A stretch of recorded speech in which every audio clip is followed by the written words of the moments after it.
Eu vou orar antes da gente dar a sequência aqui na pregação. Senhor Jesus, eu te agradeço e te louvo por esse domingo, por essa manhã, e só peço, Deus, que nem nós cantamos e também o Luca orou, que o Senhor realmente possa abrir os olhos do nosso coração e, de fato, removendo qualquer cegueira que nos impeça de ouvir a sua palavra, Deus. Eu sou grato e te louvo porque eu, qualquer um dos presbíteros da comunidade Horizonte, ou até mesmo Jader, nós só somos apenas mensageiros e a sua palavra que não volta vazia, e é ela que executa os seus propósitos e fala com cada uma das pessoas aqui presentes, Deus. Então eu te peço que pelo seu Espírito o Senhor remova qualquer dureza de coração, para que a sua palavra realmente não volte vazia e execute a sua vontade com cada um daqueles que estão aqui presentes. Eu te louvo e oro por essas coisas em nome de Jesus. Amém. Bom, hoje nós vamos dar sequência na nossa pregação sobre o livro de Atos, a série sobre o livro de Atos, e ao longo dos últimos domingos nós temos visto a importância deste livro no Novo Testamento, que faz a ponte entre a morte e a ressurreição de Cristo, com o avanço e proclamação das boas novas e o surgimento da igreja primitiva. O texto que me foi confiado no dia de hoje, eu acredito que revela um momento de grande transição na narrativa de Atos, pois ele abre um novo capítulo na história com o nascimento das primeiras viagens missionárias. Por isso, para compreendermos essa transição e a importância desse momento na história que Deus tem revelado, é importante que todos tenhamos em mente as principais, ou pelo menos os principais fatos que se passaram ao longo do livro de Atos e que nós temos visto nos últimos domingos. Então, um breve resumo, mas desde o primeiro capítulo do livro até agora, nós vimos que no capítulo 1, a ascensão de Jesus e a promessa do Espírito Santo. Nós vimos no capítulo 2, o dia de Pentecostes, quando o Espírito Santo é derramado sobre os discípulos, e após a pregação de Pedro, mais de 3.000 pessoas se convertem. Nesse mesmo capítulo, nós também vimos o início da igreja primitiva, vivendo em comunhão, oração, ensino e partilha dos bens. Nós testemunhamos, pelo relato escrito dos capítulos 3 e 4, que Pedro e João curaram um paralítico no templo. Eles são detidos, levados ao sinédrio e, após libertos, louvam a Deus junto com a igreja, que eles oram para Deus continuar a capacitarem eles para continuar a anunciar o evangelho com coragem, com ousadia, mesmo sob forte perseguição. Vimos que muitos sinais e maravilhas são realizados como meio de atestar e confirmar a palavra de Deus. No capítulo 5, os apóstolos são novamente presos e libertos por um anjo, e logo em seguida eles vão para o templo para continuar a anunciar o evangelho, e aí eles são levados em seguida para o sinédrio novamente, e após a intervenção de um mestre da lei, o Gamaliel, eles são açoitados e libertos. No capítulo 6, nós vimos que a igreja começa a ter problemas internos na divisão de alimentos entre os judeus de fala grega e hebraica, o que enseja na constituição de diáconos. E entre esses homens, entre esses diáconos que foram constituídos, homens cheios de fé, como o Estevão, o Filipe, são nomeados para essa função, de forma que os apóstolos pudessem se dedicar ao ensino e à oração. E no capítulo 7, nós vimos o martírio de Estevão, o primeiro mártir cristão, que é apedrejado até a morte, sendo que Saulo, até então não convertido e perseguidor de cristãos, assistia e consentia com a sua morte. E na sequência, com a morte de Estevão, inicia-se uma grande perseguição, o que leva à dispersão dos cristãos para outras regiões. É o que a gente viu no capítulo 8. Também no capítulo 8, nós ouvimos sobre o Filipe, que era outro diácono que tinha sido nomeado junto com Estevão. O capítulo 8 nos conta que Filipe prega na região da Samaria, realiza milagres e mais pessoas se convertem, inclusive um eunuco etíope, ouvindo Isaías 53 do Antigo Testamento. No capítulo 9, nós ouvimos sobre a conversão de Paulo, que passa vários dias com os discípulos em Damasco e em pouco tempo já começa a pregar nas sinagogas que Jesus era filho de Deus e causando espanto e novas perseguições de judeus que queriam matá-lo. E mesmo após a conversão de Paulo, os discípulos ainda estavam com medo por causa do seu passado de ser um perseguidor. Nesse contexto, o Barnabé, que ele recebe esse nome em Atos 4,36, o significado do nome dele é um encorajador, ele leva Paulo até os apóstolos que permanece com eles e passam a pregar em Jerusalém. E nós vimos também em Atos 10, já quase chegando na passagem de hoje, que o evangelho também era para os gentios, ou seja, essas boas novas que estavam sendo anunciadas para os povos, não era somente para a nação israelitas, mas para todos aqueles que eram inclusive considerados como impuros, os gentios. Vimos isso através da visão que Pedro e Cornélio era um centurião romano, os dois têm essa visão, nós ouvimos isso com a pregação tanto do Jader quanto a exposição do Pedro, e na sequência o Pedro, apóstolo, prega na casa de Cornélio, que crê em Jesus e é batizado, e Pedro volta para Jerusalém, explica tudo o que aconteceu aos irmãos que glorificam a Deus pelo fato de que a graça é concedida para todos, inclusive gentios. E nos capítulos 11 e 12, nós vemos dois movimentos paralelos, o avanço do evangelho em direção aos gentios e a intensificação da perseguição da igreja em Jerusalém. No capítulo 11, após a conversão de Cornélio, com a notícia de que também os gentios estavam crendo em Antioquia, chega na igreja de Jerusalém. E para confirmar o que estava acontecendo, eles enviaram Barnabé até Antioquia, onde o evangelho já estava se espalhando entre os gregos. O evangelho chegou nessa região após o movimento de dispersão dos cristãos que ocorreu com o apedrejamento do Estevão. E ao ver a graça de Deus ali, Barnabé se alegra, fica muito empolgado com o que está acontecendo em Antioquia, vai até Tarso buscar Saulo para ajudá-lo nessa missão de pastorear e fortalecer essa nova comunidade. Eles passam um ano inteiro ensinando e fortalecendo a igreja de Antioquia. E já no capítulo 12, enquanto a igreja de Antioquia crescia, nós ouvimos a mensagem que o Tiaguinho nos trouxe no domingo passado, que a perseguição volta a se intensificar em Jerusalém. O rei Herodes de Agripa mata o apóstolo Tiago e prende Pedro, que é milagrosamente liberto por um anjo enquanto a igreja orava. A arrogância de Herodes termina com um juízo. Ele é ferido por um anjo do Senhor e morre. E com isso, nós chegamos na passagem do dia, que realmente representa um divisor de águas na história do cristianismo. Se vocês quiserem acompanhar, também vai estar projetado. Abram suas Bíblias em Atos 12, 25, e nós vamos ler até 13, versículo 12.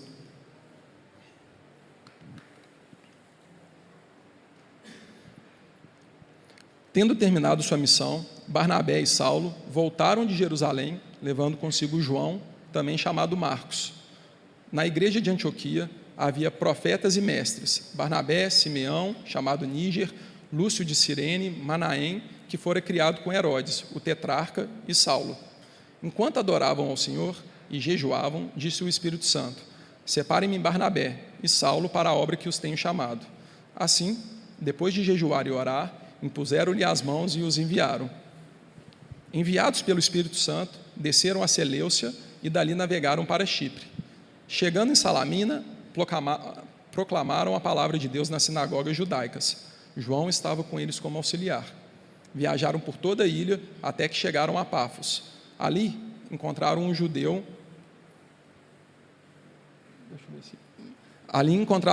chamado Bar-Jesus, que praticava magia e era falso profeta.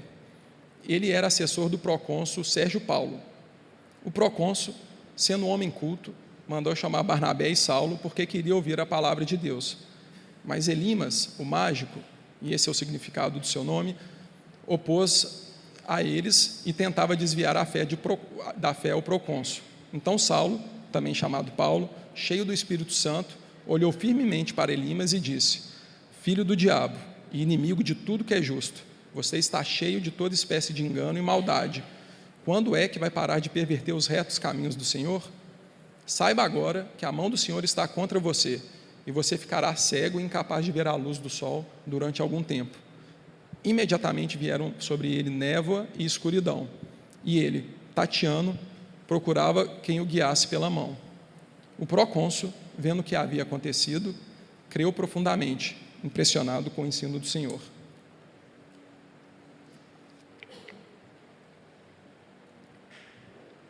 A passagem de hoje, ele é um prenúncio de um novo capítulo do movimento orquestrado por Deus para que as boas novas chegassem em todos os cantos da terra. Jesus disse aos seus discípulos em Atos 1, 8, que eles seriam testemunhas tanto em Jerusalém como toda a Judéia e Samaria, e até aonde? Até os confins da terra. E o que estamos prestes a testemunhar é algo imenso. É o plano de Deus de alcançar e levar o Evangelho para todo o mundo. Até agora, toda a narrativa bíblica, todas as passagens, livros, vida, morte e ressurreição de Jesus, bem como os acontecimentos históricos, giram em torno desse local do mapa. E para a gente colocar isso um pouco em perspectiva, tudo isso refere-se a acontecimentos históricos que ocorreram nesse local do mundo. E a pergunta que fica é: como que poucos discípulos perseguidos, que há poucos anos se escondiam em poucas casas, e eram cerca de somente 120, que é o que Atos 1,15 nos diz, em um pequeno local, cuja área total, essa área do Oriente Médio, correspondia a menos do que 5% de toda a área terrestre do planeta Terra, conseguiram o feito de levar o Evangelho para todos esses locais e pessoas, que hoje se estima em números próximos a 2 bilhões de pessoas. E a resposta para essa pergunta são várias, mas pelo menos ela foi respondida ou indicada até mesmo por um fariseu que a gente viu, chamado Gamaliel. Nós vimos isso em Atos 5, quando os apóstolos foram presos e levados ao Sinédrio, os fariseus queriam matá-los, porém Gamaliel, mestre da lei, intervém e diz: então lhes disse: israelitas, considerem cuidadosamente o que pretendem fazer com esses homens. Há algum tempo apareceu Teudas, reivindicando ser alguém, e cerca de 400 homens se juntaram a ele. Ele foi morto.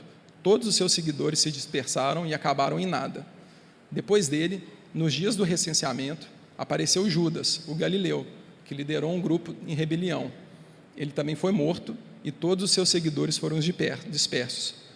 Portanto, nesse caso eu os aconselho: deixem esses homens em paz e soltem-nos. Se o propósito ou atividade deles for de origem humana, fracassará. Mas se proceder de Deus, vocês não serão capazes de impedi-los, pois se acharão lutando contra Deus. E essa é a única resposta que explica como o Evangelho chegou até nós. Se isso fosse apenas um propósito ou atividade de origem humana, conforme bem disse Gamaliel, tudo isso teria fracassado. Porém, podemos dizer novamente as mesmas palavras e conclusões que Jó teve após ele passar toda a espécie de sofrimento e dor que ele teve na vida dele. Jó, depois de tudo que passou, ele concluiu dizendo, Jó 42:2, sei que podes fazer todas as coisas, nenhum dos teus planos pode ser frustrado. E essa é a nova fase que tem início em Atos 13. Deus dá sequência a seu plano de salvação, que chegará até os confins da terra. Não se confundam com o tributo cofins. Não veremos, e nós veremos essa graça indizível de como Deus, santo e poderoso de todo o universo, usou e ainda usa pessoas comuns, mas que são fiéis, engajados com a igreja e completamente dependentes da orientação e capacitação do Espírito para o avançar do Evangelho. Assim, o meu desejo é que possamos não somente embarcar e entender essa primeira viagem missionária de Paulo e Barnabé, mas realmente aprender quais foram as profundas marcas que esses cristãos tinham e quais os caminhos e orientações eles buscaram para o êxito da missão que lhes foram confiada.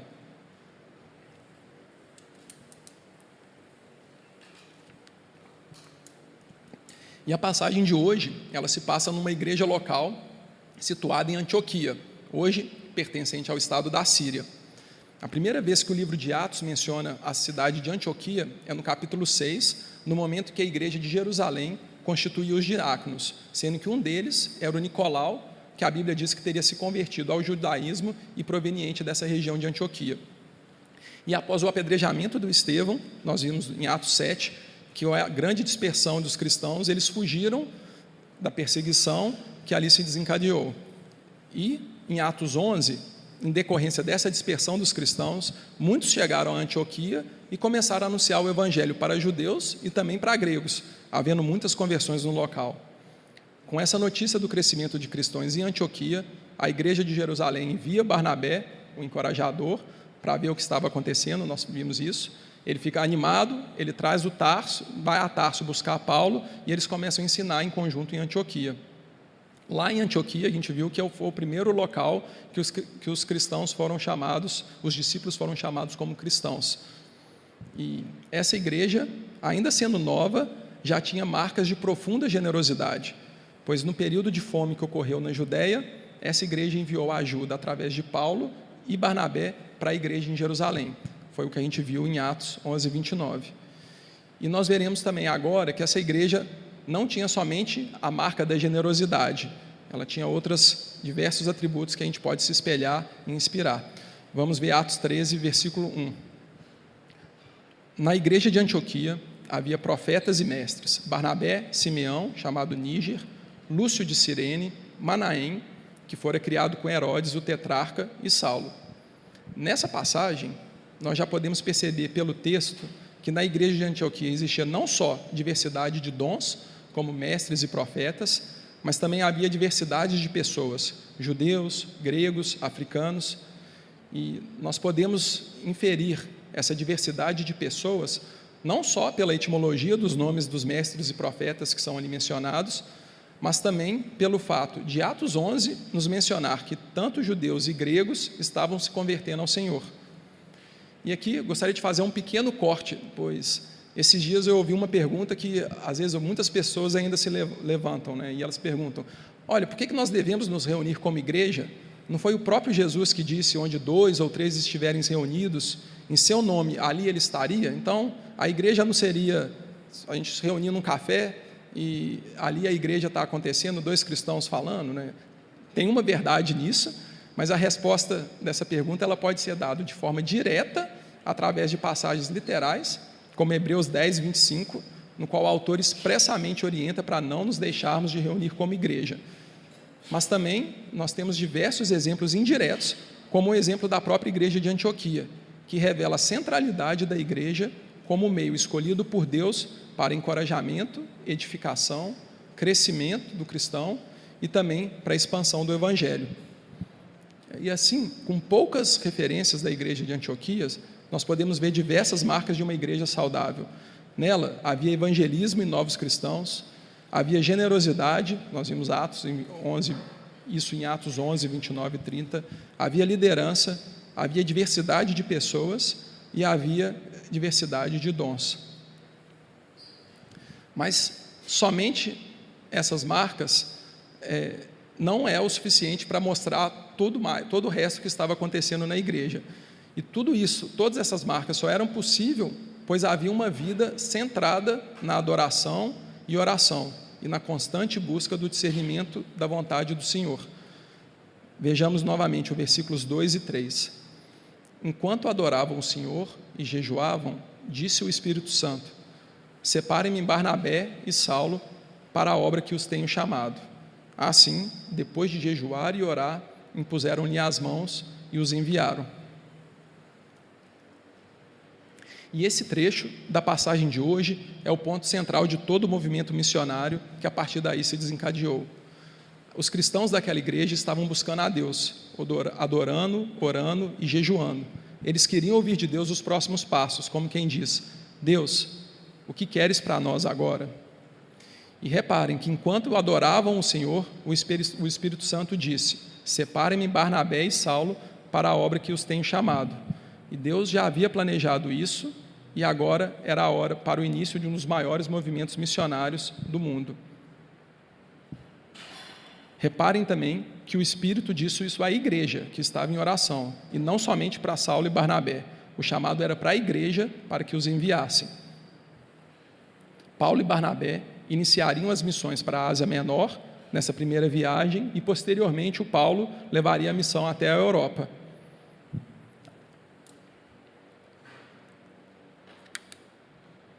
Por isso, não é um exagero a gente dizer que se hoje nós estamos aqui adorando a Deus, foi porque aqueles cristãos de Antioquia buscaram a vontade de Deus em adoração e oração e enviaram Paulo e Barnabé em uma missão que mudaria toda a história do mundo. No domingo passado, o Tiago nos lembrou da importância da oração, lembrando que uma vida cristã sem oração é incoerente e que a oração deve ser parte da vida da igreja, ou seja, da vida de cada membro do corpo de Cristo. O próprio John Piper resume esse movimento de Atos 13. Ele diz: por causa de uma reunião de oração, o Espírito fala. Porque o Espírito fala, apóstolos são enviados. Porque apóstolos são enviados, igrejas são plantadas. Porque igrejas são plantadas, missionários são enviados. Porque missionários são enviados, o mundo é alcançado. E assim, nós vamos chegar no trajeto dessa primeira viagem missionária de Paulo e Barnabé. Leiam comigo Atos 13, 4, 6. Enviado pelo Espírito Santo, desceram a Seleucia e dali navegaram para Chipre. Chegando em Salamina, proclamaram a palavra de Deus nas sinagogas judaicas. João estava com eles como auxiliar. Viajaram por toda a ilha até que chegaram a Pafos. E nesse ponto, antes da gente entender o que se passou ao longo dessa viagem e os acontecimentos que vão ocorrer em Pafos, é importante a gente entender as pessoas, quem são essas pessoas que embarcaram nessa viagem. O primeiro versículo da passagem de hoje, que ainda a gente não deu muita atenção, foi o último versículo do capítulo 12, versículo 25 do capítulo 12, que assim termina. Tendo terminado sua missão, Barnabé e Saulo voltaram de Jerusalém, levando consigo João, também chamado Marcos. Paulo e Barnabé, antes de serem enviados pela igreja de Antioquia, se encontravam em Jerusalém. Eles tinham sido enviados para lá, conforme dito, para levar as ofertas que a igreja de Antioquia tinha enviado para a igreja de Jerusalém durante o momento de fome que estava acontecendo na região. E aqui só uma observação importante: se alguém estiver seguindo a Bíblia na versão da NVI pelo aplicativo da YouVersion, é o aplicativo que nós geralmente mais utiliza, a tradução que eles estão utilizando lá na versão atual dá a entender que Barnabé e Saulo estariam voltando a Jerusalém e não de Jerusalém. E a depender da tradução de alguns manuscritos, pode acontecer essa dupla tradução, mas a gente pode confiar que a melhor tradução é a que revela a ideia de que Paulo e Barnabé estavam voltando de Jerusalém. E o motivo disso, conforme dito, é porque nós vimos no capítulo 11 que eles são enviados para Antioquia, de Antioquia para Jerusalém, para levar as ofertas, isso no capítulo 11, e no capítulo 13 eles são enviados de Antioquia para a missão. Então, logo, o que está acontecendo no capítulo 12, 25, eles só podem estar sendo enviados de volta de Jerusalém para Antioquia. Então, voltando, em Atos 12, 25, nós vimos que Paulo e Barnabé voltam para Jerusalém, voltam de Jerusalém para Antioquia, levando com eles o João Marcos. E em Atos 13, 5, nós vemos também que não só Paulo e Barnabé estavam na missão, mas também o João Marcos. Então, para a gente compreender um pouquinho, vamos ver quem são essas pessoas, né? Quem foram Paulo, Barnabé e João Marcos, né? Todos já devem ter uma noção, mas eu acho que é importante a gente recapitular. Barnabé, conforme falado, nós vimos que foi apresentado ao longo do livro de Atos como um exemplo de líder cristão. Ele era de Chipre e tem papel ativo na igreja de Jerusalém. Ele demonstra generosidade e abnegação. Na verdade, o nome dele era até José, mas ele recebe esse apelido de Barnabé, que tem esse significado, né? O filho do encorajamento, e que revela também o caráter dele. Nós vimos que ele era sábio, porque ele viaja até Tarso para encontrar Saulo, fica impressionado com as qualidades do Saulo e tem até mesmo a coragem de levar o Paulo, até os apóstolos, quando eles ainda tinham medo do que o Saulo poderia fazer. Após isso, o Barnabé também tem a visão de convidar o Paulo para ir com ele até Antioquia. E, na verdade, como todo ser humano, não somente de virtudes o Barnabé era feito, ele também vai incorrer em pecados, em conflitos com o próprio Paulo, conforme a gente deve ver na sequência do livro de Atos. E falando um pouquinho sobre o Paulo, né? Todos já devem ter grande familiaridade e conhecimento. Ele era filho de cidadão romano, cresceu em um lar judaico tradicional. Ele foi instruído por esse mestre da lei, Gamaliel. Ele foi um dos principais perseguidores dos primeiros cristãos, mas por meio de uma revelação pessoal e transformadora de Jesus ressurreto, ele passa por uma conversão radical. E depois da sua conversão, Paulo dedica grande parte da sua vida para proclamar Jesus como Senhor e Salvador e ensejando na fundação e edificação de várias igrejas. A gente teria necessário aqui diversas pregações para falar sobre Paulo, mas esse não é o principal ponto. E por fim, nós temos o último personagem dessa viagem, que é o João Marcos, que foi autor do evangelho que os estudiosos e teólogos consideram ser o evangelho mais antigo da Bíblia, que é o evangelho de Marcos. Marcos também ajudou Pedro no trabalho missionário da Itália, e Pedro se refere até a ele com muito carinho, né, e muito afeto, em 1 Pedro 5,13, chamando ele de filho. E é amplamente aceito que o evangelho de Marcos seria uma das principais fontes que foram usadas até mesmo por Mateus e Lucas para escreverem os próprios evangelhos. E também, humano que era, ao longo da história, o João Marcos também passa por desafios e conflitos, que inclusive vai levar ele a abandonar essa primeira viagem missionária, cenas também da próxima pregação. E assim, vamos dar sequência à viagem e ver o que ocorreu em Pafos. Abram em 6, versículos 6, 7. Viajaram por toda a ilha até que chegaram a Pafos. Ali encontraram um judeu chamado Bar-Jesus, que praticava magia e era falso profeta. Ele era assessor do procônsul Sérgio Paulo. O procônsul, sendo um homem culto, mandou chamar Barnabé e Saulo, porque queria ouvir a palavra de Deus. Mas Elimas, o mágico, esse é o significado do seu nome, opôs-se a eles e tentava desviar a fé do procônsul. Nessa viagem, nós vemos que Bar-Jesus se coloca como um entrave entre Paulo e Barnabé para que esses chegassem até o procônsul. A passagem diz que Bar-Jesus era judeu, praticante de magia e um falso profeta. E é no mínimo curioso ver que Bar-Jesus era judeu e praticante de magia, conduta essa antagônica com as próprias ordenanças que Deus deu ao povo de judeu. Nós vemos isso em Deuteronômio 18, 10, 11, quando Deus diz: não permitam que se ache alguém entre vocês que queime em sacrifício o seu filho ou a sua filha, que pratique adivinhação, ou dedique-se à magia, ou faça presságios, ou pratique feitiçaria, ou faça encantamentos, que seja médium ou espírita, ou que consultem os mortos. Porém, mesmo com práticas ocultistas, Bar-Jesus era um homem de influência e assessor do procônsul, que a própria mensagem revela que também era um homem culto. Sérgio Paulo, o procônsul, mesmo sendo influente e inteligente, ainda assim ele dava grande importância aos ensinos e conselhos de Bar-Jesus. E é oportuno lembrar que nunca devemos menosprezar a influência e o poder do engano do pecado, do diabo e da mentira. Nem mesmo os mais sábios e influentes estão imunes a isso. O C.S. Lewis, no livro Carta de Diabos a seu aprendiz, nos lembra que devemos ter uma visão correta sobre o diabo, com a seguinte introdução do seu livro: há dois erros igualmente opostos em que a nossa raça pode cair em relação aos demônios. Um é não acreditar na existência deles. O outro é acreditar e nutrir um interesse excessivo e doentio por eles. Eles próprios se agradam igualmente dos dois erros e saúdam tanto o materialista quanto o mago com a mesma satisfação. O Albert Mohler, que é um teólogo dos estudos que nós temos feito para essa série de pregação, comenta essa passagem do livro de Atos. Ele também diz: esse versículo narra de forma sucinta a natureza da confusão teológica e da heresia. O engano teológico está repleto de engano subversivo e flui diretamente das mentiras do próprio Satanás. A heresia opõe-se à justiça e tem o objetivo de confundir os mandamentos, os ensinamentos e os atributos do Senhor, nosso Deus.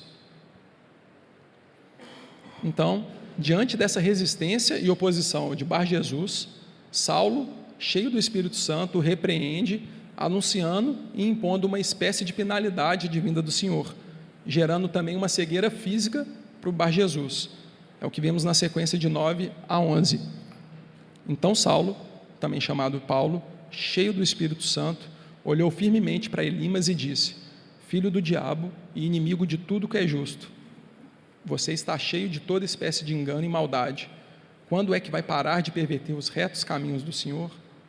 Saiba agora que a mão do Senhor está contra você, e você ficará cego e incapaz de ver a luz do sol durante algum tempo. Imediatamente vieram sobre ele névoa, escuridão, e ele, tateando, procurava quem o guiasse pela mão.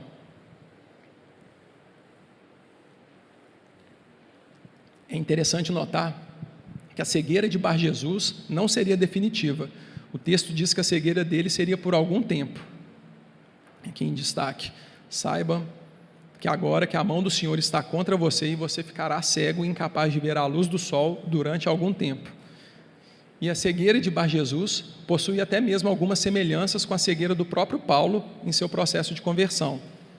Essa semelhança talvez não seja coincidência, e é o que o teólogo e comentarista bíblico Charles Ellicott, do século XVIII, sugere. Esse comentarista, o Ellicott, ele sugere que pode ser que Paulo, ao confrontar Bar-Jesus, tenha se lembrado da sua própria história. Então, ainda até uma certa esperança embutida nesse juízo, por algum tempo, podendo ser um indicativo de que Deus ainda poderia restaurar sua visão, mas principalmente o coração, se houvesse arrependimento. Mas a pergunta implícita no texto é: Bar-Jesus seguiria o mesmo caminho de conversão que Saulo percorreu ou endureceria o seu coração? E a cegueira de Bar-Jesus é um símbolo claro da condição espiritual dele. Ele estava resistindo à luz, tentando desviar os outros da verdade. Ele estava diante da palavra viva, diante do poder de Deus, mas ele preferiu a manipulação e um engano. E essa é uma advertência séria para nós. É possível estar próximo da verdade, conviver com homens e mulheres de Deus, ouvir a palavra regularmente e ainda assim resistirmos internamente à ação do Espírito. E esse episódio nos convida a refletir sobre como lidamos com a luz da verdade. Bar-Jesus estava próximo da mensagem, mas escolheu resistir a ela. E sua cegueira física expôs a escuridão e a cegueira interior que ele já vivia. E a pergunta que o texto suscita não é apenas sobre a punição aplicada a um opositor do Evangelho, mas sobre o estado de quem, mesmo ouvindo a verdade, insiste em resistir a ela. E para nós, cabe o exame: estamos dispostos a permitir que Deus, que a palavra de Deus, confronte e corrige nossas convicções e práticas? Eu vou repetir: nós estamos dispostos a permitir que a palavra de Deus confronte e corrija as nossas convicções e práticas? A advertência de Hebreus 3, 7 e 8 é clara. Assim como diz o Espírito Santo, hoje, se vocês ouvirem a sua voz, não endureçam o coração. E o antídoto para essa dureza de coração, tomando o exemplo dos frutos que a igreja de Antioquia manifestava, são claras: adoração, oração e vida comunitária. Nós não podemos fechar os olhos do papel fundamental que a igreja de Cristo exerce. O papel da igreja ele é central, na medida que ela, como corpo vivo, ela não só evangeliza, mas ela discipula e também envia os missionários. Paulo nos lembra disso no livro de Romanos. Como, pois, invocarão aqueles em quem não creram? E como crerão naquele de quem não ouviram falar? E como ouvirão, se não houver quem pregue? E como pregarão, se não forem enviados? Como está escrito: como são belos os pés dos que anunciam as boas novas. O desfecho desse encontro do Saulo com Bar-Jesus e o procônsul, novamente, possui grandes paralelos com o que acabamos de ouvir na pregação do Tiago, acerca do desfecho de Herodes. Em Atos 12, Herodes começa triunfante, mas no final é a palavra que triunfa. E aqui nós vemos o mesmo movimento. No início, nós temos Bar-Jesus, assessor do procônsul, em posição de influência e aparente sabedoria. Mas no final, ele termina cego e novamente a palavra de Deus triunfante, com a conversão do procônsul. O procônsul, vendo o que havia acontecido, creu profundamente, impressionado com o ensino do Senhor. E essa história, ela revela uma verdade que é dita e redita inúmeras vezes ao longo da Bíblia. A verdade de que a palavra de Deus nunca volta vazia e nada pode se opor aos propósitos previamente designados por Deus. Isaías nos lembra dessa verdade. Isaías 55, 10, 11. Assim, como a chuva e a neve descem dos céus e não voltam para ele, sem regarem a terra e fazerem brotar e florescer, para ela produzir semente para o semeador e pão que ela come, assim também ocorre com a palavra que sai da minha boca. Ela não voltará para mim vazia, mas fará o que eu desejo e atingirá o propósito para o qual a enviei. E é exatamente isso que aconteceu com o procônsul Sérgio Paulo. O texto nos diz que ele creu profundamente impressionado com o ensino do Senhor. A palavra de Deus triunfou novamente. Ou seja, o milagre ocorrido, a cegueira temporária de Elimas, serviu como um sinal, como uma confirmação da autoridade de Paulo, dada por Deus, da veracidade da mensagem. E o que convenceu o coração do procônsul não foi o espetáculo, mas a verdade proclamada. E isso nos ensina algo que já dissemos algumas vezes. Os milagres ao longo da Bíblia não são fins em si mesmos, eles são meios usados por Deus para confirmar a sua palavra e autenticar o seu mensageiro. O foco sempre foi e continua sendo a palavra. Portanto, mais importante que o prodígio é o ensino do Senhor, a revelação da verdade, o poder transformador do Evangelho. O Sérgio Paulo, homem culto e influente, foi impactado não por o sinal em si, mas por aquilo que o sinal confirmava, a mensagem verdadeira de um Deus vivo, justo e gracioso, que o chamava ao arrependimento e fé em Jesus. E essa é a essência do texto. A palavra de Deus vence resistências, derruba mentiras e transforma corações.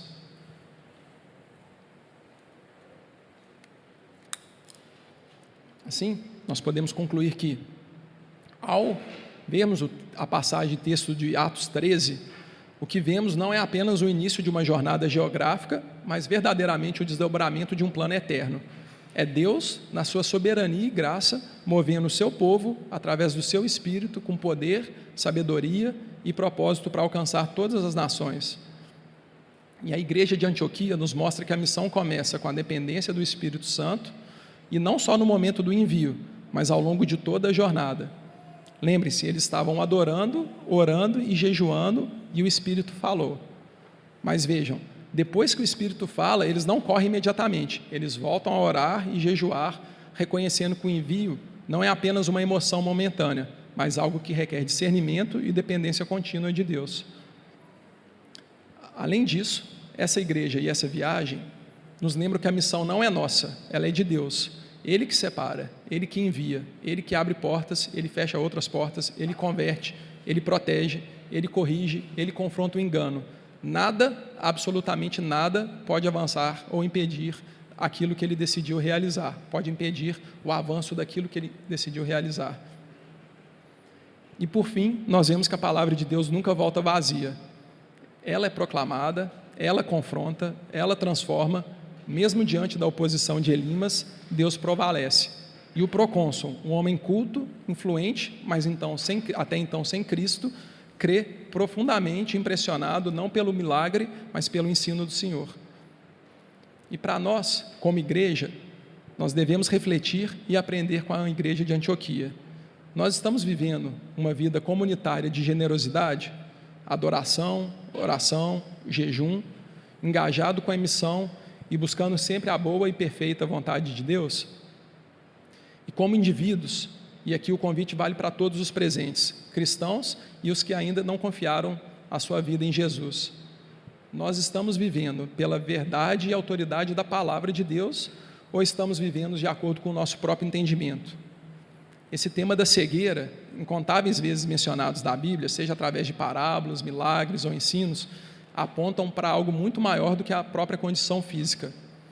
Esse tema revela a nossa necessidade de enxergar algo muito maior do que nós mesmos, algo que nós, pelo nosso próprio entendimento e esforço, não somos capazes de fazer.